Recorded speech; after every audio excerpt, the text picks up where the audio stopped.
Technology has always been an important part of our development. We invent technologies to make our life easier as a species. It's what's propelled us to the top of the food chain, and it's how our societies change when new technologies emerge. Is that transformation, however, always beneficial? What happens when these technological instruments are turned into chains? What should make our lives easier at times makes them more difficult. But we're not here to scare you. We're here to assist you. Welcome to Luxsio. We are here for another inspiring content. In this video, you'll discover how excessive usage of technology is harming you and how to overcome it. That's because technology is only a tool at the end of the day. It all depends on how you use it. But before we dive in, click that subscribe button and hit that notification bell so you won't miss out on more of our awesome videos. Obsession with technology.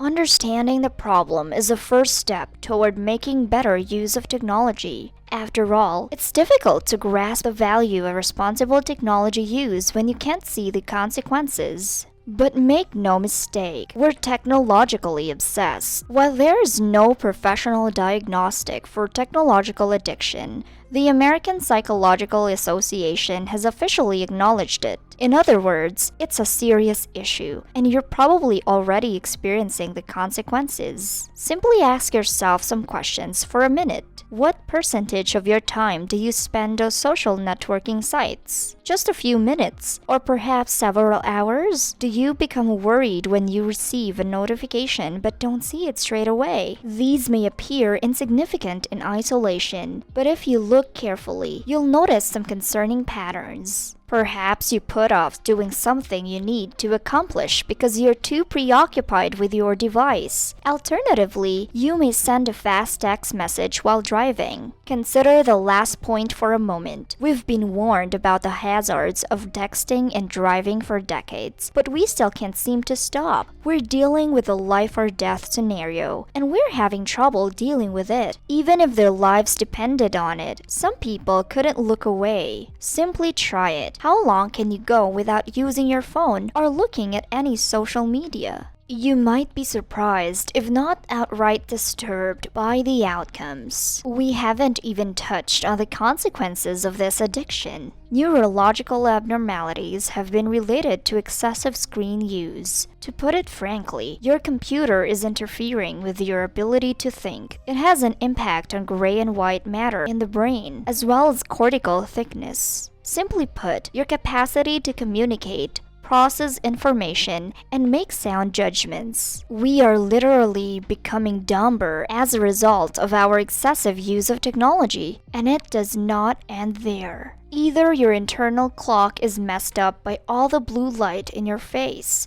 It's possible that you're having trouble sleeping at night because your brain still believes it's daytime. Who can blame them? We're always putting the sun in our faces. So, are you starting to see this as an issue now? We offer a solution for you: digital minimalism. The answer, as you can see, is not to avoid using technology altogether, but to be clever about how you use it. You can't just turn off all electronics at once. That'll most certainly backfire. You shouldn't have to be in such a large way. There are many positive aspects to technology, but we must remember that it's merely a tool, and a tool is only as good as the application to which it is put. If we abuse it, we aren't actually getting anything out of it. A fantastic quotation from Canadian philosopher Marshall McLuhan encapsulates what we are attempting to communicate here. What we see is what we become.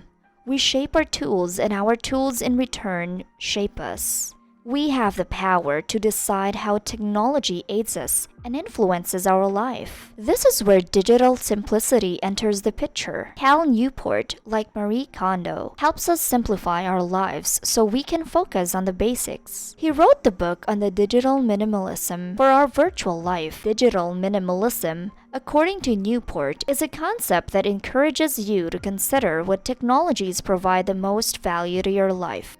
It's not about eradicating technology from your life. It's all about focusing on what's important and filtering out the digital clutter. There's also a lot of digital noise out there. Newport presents 3 concepts regarding his philosophy in his book Digital Minimalism, choosing a focused existence in a noisy environment. The first is that digital minimalists understand that you can't and you shouldn't focus on everything. You won't get much out of it if you divide your attention between a million apps, devices, and services. Let's use a mental image to convey this notion. You decide to watch a movie on Netflix while also speaking on WhatsApp with a friend. Then you get an Instagram notification. But wait! Someone just made a funny joke on Twitter. You have to respond, and then the movie is finished and you have no idea what it was about. While you're juggling so many things, it's easy to lose track of the nuances. It's fine to put things away that we don't require.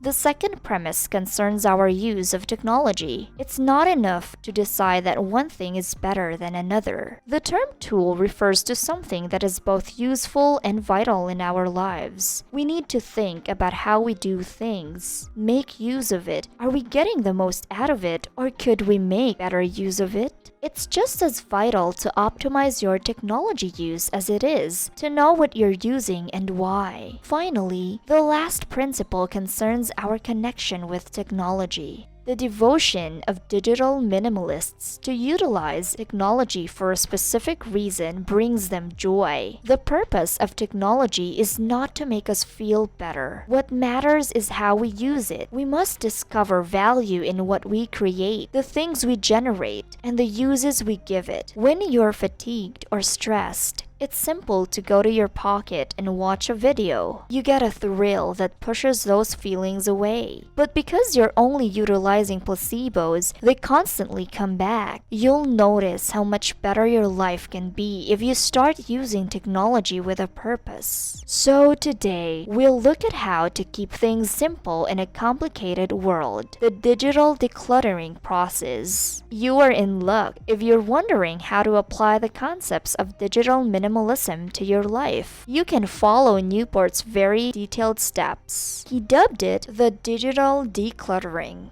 So here's what you have to do. At its foundation, digital minimalism is about understanding your beliefs. Thus, step 1 is to establish your values. That's how you'll figure out if a tool is right for you or not. Consider what's most important to you and what you want to accomplish with your time. Perhaps you enjoy physical activities but spend all of your spare time watching Netflix. Or you have a passion for a pastime or a project that you'd want to pursue. However, you're drowning in a sea of podcasts, videos, and social media feeds. Do you wish to improve your creativity a little more social? You should consider what is important to you. This manner, you can put these things ahead of short-term pleasure. Examine the technology you utilize on a daily basis. Apps, websites, video games, streaming, and any other tool that requires the usage of a phone or computer are all examples of this. Which of these are not required?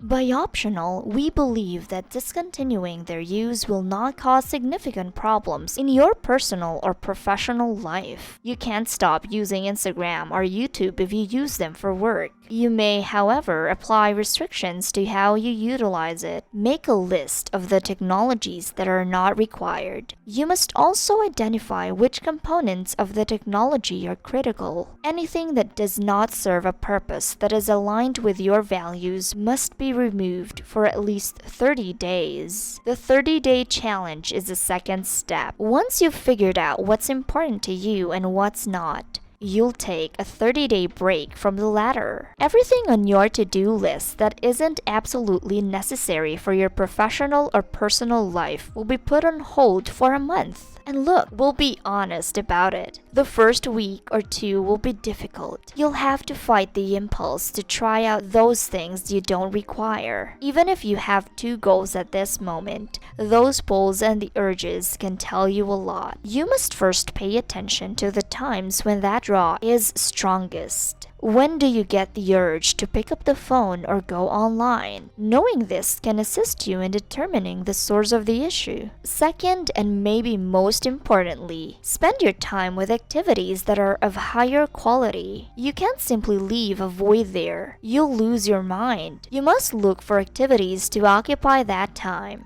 Furthermore, you should try out new activities. The idea is to discover the things that truly satisfy you. Read books, go for walks, socialize with your pals, or pick up a hobby you've been putting off for far too long. If you can achieve this, technology will play a supporting role rather than being the major emphasis when you reintroduce it into your life. Step 3 is to reintroduce the technology. You discovered your values and completed the 30-day challenge. You can now use the tools you set aside as an option. But not so quickly. For each application or device you want to use, there's a trick to it. Ask yourself, does this technology support something I value? Once more, if it does, ask yourself if this is the best method to seek that help. We've hammered home the point that technology is a tool that must be used wisely. Before you go back to utilizing Instagram or Netflix, consider the value they offer to your life. Not just how they entertain you, but how they help you. You're better off without them if they don't add any worth to your life. If they do, don't allow them to get the best of you again. Consider how you'll utilize them and make sure you're adhering to the basic ground rules. It all boils down to remembering why you're using technology in the first place. What do you hope to accomplish with it? Digital minimalism can assist you in decluttering your life so that you can find more fulfillment in your pursuits. However, you must consider what you intend to do with it. It will not be simple to overcome addiction. Nothing worthwhile ever is. But you will emerge much stronger and happier. Now, before we go, here's a beautiful reminder. You must devote time to yourself. Solitude deprivation, according to Newport, is a situation in which we are no longer allowed to be alone with our thoughts. So go for a walk without your phone or write yourself a letter. Allow your thoughts to focus solely on you with no other influences. Prioritize activities that require you to take an active role rather than simply being a spectator. You want to put your skills to good use and engage in activities that require real-world involvement. Get out there and experiment with new things. You might possibly come across an activity that you enjoy. Do you struggle getting off of social media at times? How do you cope up with this problem?